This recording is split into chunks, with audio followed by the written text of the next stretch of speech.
일어나시죠. 수능은 28일 남았어요. 너희들은 대략 이 정도 더 하시면 될 것 같아. 365x.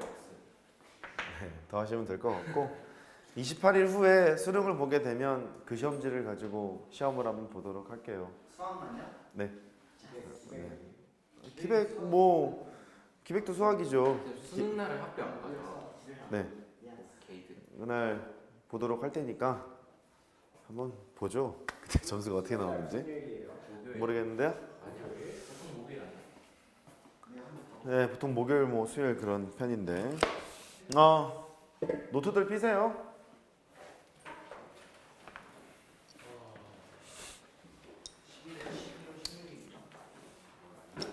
해보죠. 이면지 있어요? 오케이.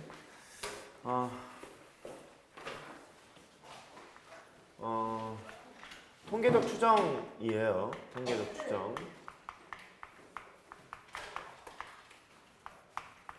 1이라고 할게요. 통계적 추정 1. 조금 내신 때문에 자세히 설명하기로 마음을 먹고 해보러 갑니다. 뭐 용어라고 쓸게요. 용어라고 쓰고 첫 번째는 모평균, 모분산, 모표준편차. 이거는 우리가 다 했던 거예요. 우리가 그냥 일반적으로 계산했던 모평균, 모분산, 모표준편차 다 했던 겁니다. 이게 컨셉이 이런 거였었거든. 여기에 있는 모집단이 있어요. 모집단이 있는데 여기에 있는 모집단에 있는 평균, 모집단에 있는 분산 이런 것들을 가지고 여기 있는 것을 해석을 하려고 보니까 너무 복잡한 거야. 이게 대한민국에 있는 사람들의 수학 점수의 평균을 내봐라 하면 언제 다 5천만 국민들 다 한기랍니까? 샘플링을 해야 되는 거잖아요. 표본들을 뽑아야 되는 거잖아요. 표본들을 뽑아서 그 표본을 분석하러 갈 거거든. 이렇게 표본을 분석하러 갈 거라서 여기에 있는 모집단의 평균을 모평균이라고 하고요. 모집단의 분산을 모분산이라고 하고 모집단에 있는 표준편차를 모표준편차라고 해요. 큰 틀린 상관 없죠. 지금 여태까지 여기까지는. 거기에서 여기 있는 샘플 집단에 있는 표본 평균 여기가 문제야. 자세히 하려면 문제야. 시험에는 안 나오는데 내신엔 나올 수가 있어요. 특히 서술형. 표본 평균, 표본 분산, 표준편차. 아이쌍. 이름 짓기가 좀 그렇죠. 발음하기가. 이런 것들을 이제 구하러 갈 거예요. 따로따로 구하러 갈 텐데 표본 평균은 기억이 날지 모르겠는데 원래 있는 모집단에 있는 확률 변수를 x라고 놨단 말이에요. 이렇게 x라고 놓으면 표본 평균은 x에다가 뭘 하나 붙이지 않았니? 그랬죠. x바 이랬었어요. x바 이랬었어. 그 다음에 표본 분산은요 보통 s의 제곱이라고 나와요. 샘플 집단에 써요. 샘플에서 s를 생각하면 돼요. 샘플에서 s를 생각하면 돼. s의 제곱이라고 보통 놓고요. 그 다음에 표본 표준 편차는 그냥 s 이렇게 놓는 것이 일반적이에요. s의 제곱, s 뭐 이렇게. 그런데 사실 뭐 이렇게 생각해도 돼요.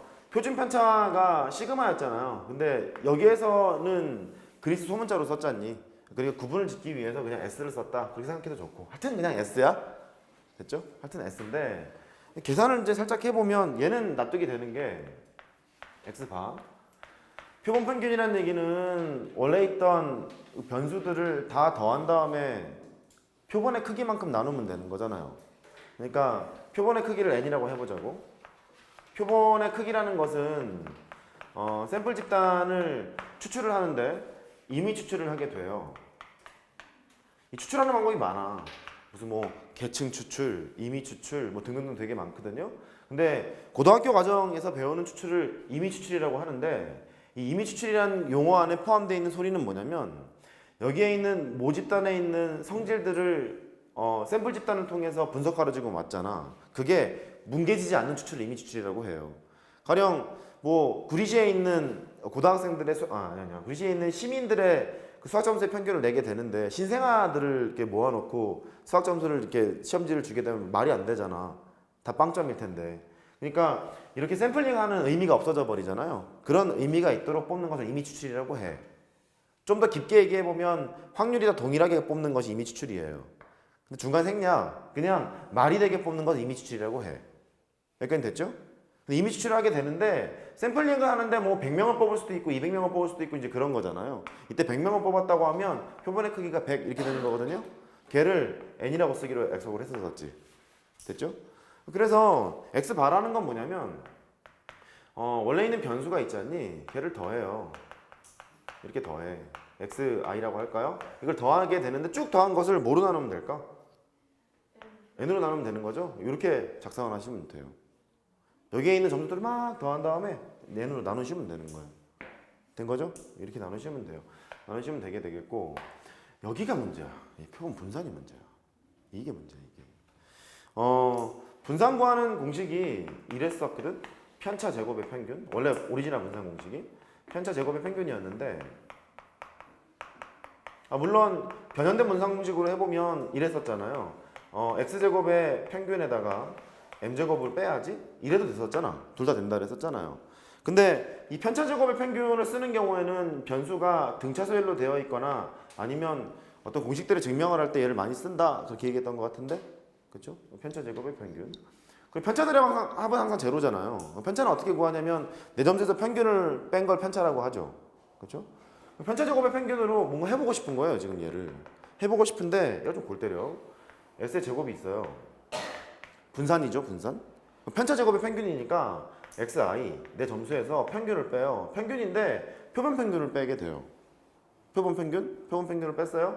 표본 평균을 뺐어. 얘가 지금 편차일 거 아니에요? 편차 제곱이 있었대. 그러면 걔를 쭉 합해. i가 1에서부터 n까지 합했어요. 그럼 얘는 편차들의 다 합인 거잖아, 그죠? 편차 제곱의 합인 거잖아, 그지? 편차 제곱의 평균이니까 얘는 n으로 다시 나눠야지. 이렇게. 괜찮아요? 근데 n으로 안 나눠. 그게 문제야. 이게 아니야.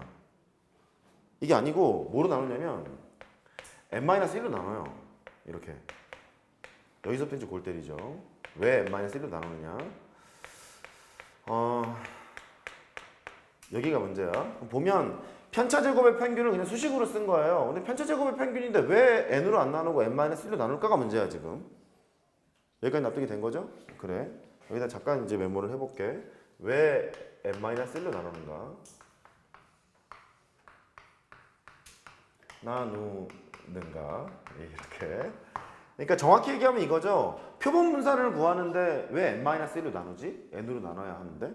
이게 언제부터 n-1로 나누기 시작했냐면 1950년대부터 그랬어요. 이게 별로 안 됐다는 소리죠. 이렇게 1950년대부터 n-로 나누기 시작했거든요. 한번 질문을 한번 해볼게요. 왜 n으로 안 나누고 n-1로 나눌까? 왜 그러는 걸까? 이상하죠? 왜 n-로 나누는 걸까? 이거를 하려면 몇 가지 확인해야 될 사실이 있는데 샘플링을 했어요. 샘플링을 하는데 어쨌든 모집단에 있는 개수보다 샘플링을 했다는 소리는 개수가 더 작잖아요. 그죠? 10개를 뽑던 100개를 뽑던 원래는 5천만 명이 있었었는데 100개를 뽑던 1000개를 뽑던 걔보다는 일단 작잖아. 그죠? 그렇게 샘플 집단에서 뽑았다고 일단 생각해봐요. 뽑았는데 그러면 그 샘플 집단의 분산을 잠깐 생각해봐. 표본의 분산이라는 소리예요. 알겠죠? 표본의 분산을 생각해봐. 표본의 분산의 값이랑 원래 있던 모분산의 값이랑 비교를 해보면 왼쪽이 클까? 오른쪽이 클까?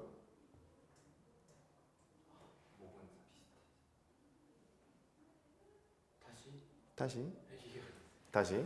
샘플 집단에서 그러니까 분산을 계산을 하겠대요. 원래 대한민국 사람들의 수학 점수를 갖다 놓고 보면 평균이 30점이었다고 생각해봐. 그럼 걔가 이랬겠지. 진짜 잘하는 애부터 진짜 못하는 애까지 빵점까지 있을 거 아니야? 근데 마침 또 여기 있는 클래스에 있는 애들만 뽑았다고 생각해. 우리가 일단 잘한다는 가정하에. 잘한다는 가정에 뽑게 되면 얘가 평균이 이렇게 있으면 뭐 이렇게 점수가 나왔을 거 아니겠어요? 이렇게? 그러면 원래 있던 얘보다 얘는 분산이 더 어때요? 작죠, 그죠? 일반적으로 샘플링을 한 놈의 분산의 값이야, 값. 분산의 값이야, 값이라고 하고. 이걸 분산의 값이라고 생각해요. 그럼 분산의 값은 이게 더 작을걸? 여기까지 납득이 됐죠? 값을 비교해 보면 예를 들어서 모분산의 값이 3이었다고 생각해 봐요. 그럼 샘플 집단의 분산값은 한 2 정도? 또 작을 거라고. 괜찮아요? 작게 될 거라고. 두 번째는 네, 여러 개를 뽑을 수 있죠. 근데 여러 개를 뽑아도 전체 인원을 다 뽑은 분산보다는 분명히 작을 거라고. 전체 인원은 맨 끝에부터 맨 아래까지 다 있는 거잖아요. 근데 얘가 밑바닥에 깔려 있는 놈이든 이렇게 있는 놈이든 어디 지역에 있는 애들을 뽑더라도 전체 분산보다는 값이 작을 거라고. 여기까지 납득이 됐죠. 그래요? 그렇죠. 왜냐면 전체 분산을 보면 맨 위부터 맨 아래까지 다 펼쳐져 있잖아요. 평균으로부터 얼만큼 떨어져 있는 걸 나타내는 게 분산이잖아요. 그러면 대한민국 사람들의 수학 점수의 분산은 되게 클 거라고 이렇게. 근데 구리시에만 뽑게 되면 분산이 이거보다 크지는 않을 거라고. 그러니까 최대값보다는 작고 최소값보다는 크고 이럴 거라고. 1등하고 꼴등만 보거든요. 그래도 쌓여있는 정도를 보면요. 여기는 맨 위에 있는 애들이 더 많았을 거고 맨 아래 있는 애들이 더 많았을 거고 이런 거잖아요. 내 점수에서 평균을 뺀 다음에 편차 제곱의 평균을 계산을 하잖아. 그러면 이게 크긴 크겠죠. 까지는 됐어요? 직관적으로 이해해도 괜찮아요? 더 클 것 같기는 해. 여기까지 납득이 됐죠? 그래 놓고 여기에는 샘플 집단에서 n개를 뽑았을 때랑 n-1개를 뽑았을 때를 비교를 해봐요. 그러면 그 뽑는 인원수가 적으면 적을수록 분산은 커질까요? 작아질까요? 다시. 그러니까 내가 10개를 뽑았을 때랑 9개를 뽑았을 때랑 분산을 비교해 보자는 거예요. 그러면 9개를 뽑았을 때 분산이 조금 더 값으로 따지면 자 나누는 게 작은 여기 지금 n이